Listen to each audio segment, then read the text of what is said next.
Hey, hi, hello, you dear viewer. You know, being back in Chicago over winter break has me really missing Stanford. For one, I wouldn't have to wear a winter coat that looks like a sleeping bag.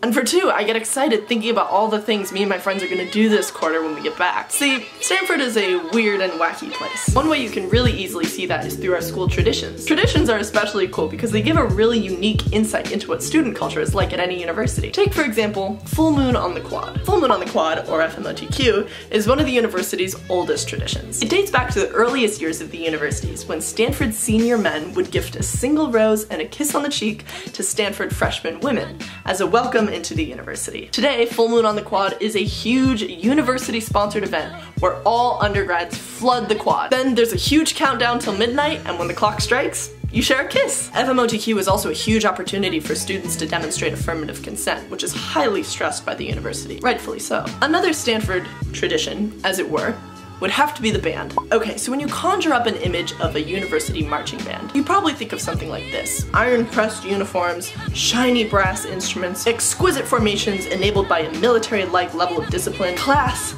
etiquette, and obedience.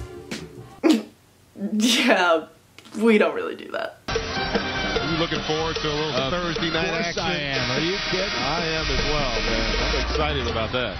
The Stanford Band, or more formally, the one, the only, the truly incomparable Leland Stanford Junior University Marching Band, is characterized by their total irreverence.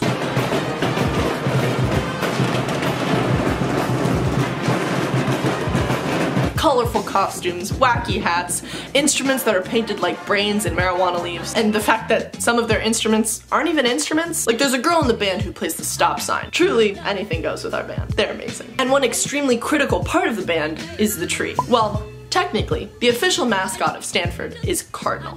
The Cardinal? It's not like a bird, it's like the color cardinal. Yeah, it's a bit weak. But the unofficial mascot of the school is the tree, seen here, here, here, and here in 4 different iterations of the tree mascot costume. You see, unlike other schools, our tree mascot changes every year. That's because with each new school year brings a new person inside the tree, and they get to build their own costume. You see, the process to becoming the tree isn't exactly industry standard. Essentially, the band hosts Tree Week. Anybody who thinks they have what it takes to jump around like a maniac for like 5 hours at every sports game, charity event, pep rally, for like an entire school year, for 1 week performs the most outrageous stunts in front of the entire school in order to prove that they are worthy of being the next Stanford tree. My friend Sam, for example, was crowned tree our junior year. Hi, my name's Sam Wine, and I am the Stanford tree. And what's your... He sat in a trash can in the middle of White Plaza for 24 hours, covered in dirt, with a sign inviting anybody to walk by to slap him as hard as they could. I made a video to try to help my other friend win tree that same year. This one's for you, Fergie! You should definitely check that one out. Another tradition you'll find at Stanford, Primal Scream. This is also a tradition at other schools. For every night during Dead Week, the week before finals, when the clock strikes midnight, students rise from their desks, walk over to the nearest window, slowly open it up, stick their heads outside, and...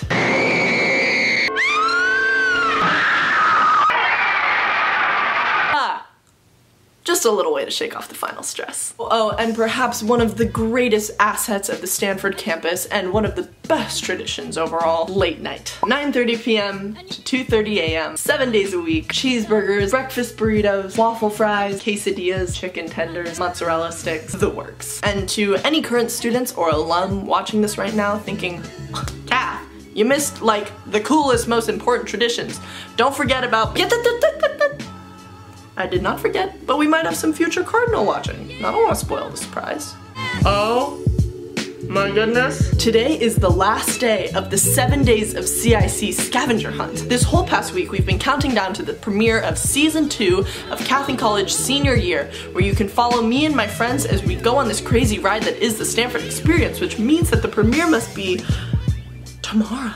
That is, if you're watching this video on the day it was posted, which as time goes on is statistically less and less likely. But oh well. That also means you only need one more clue to win an Amazon Echo, Parker pen, some pop sockets, signed merchandise. Alright, here's the final clue. What are the names of my 2 team members, my line producer and one of my interns, at the end of Season 1, Episode 9 of Cath in College Senior Year. Think you got it? Then go ahead and enter in for the final prize drawing by following the links in the description. If you missed any of the clues from any of the 7 days of CiC, it's not too late to go back. We have the links to all those videos right down in the description. And if you're still here, leave a comment with a fake definition of the word benerf de perp.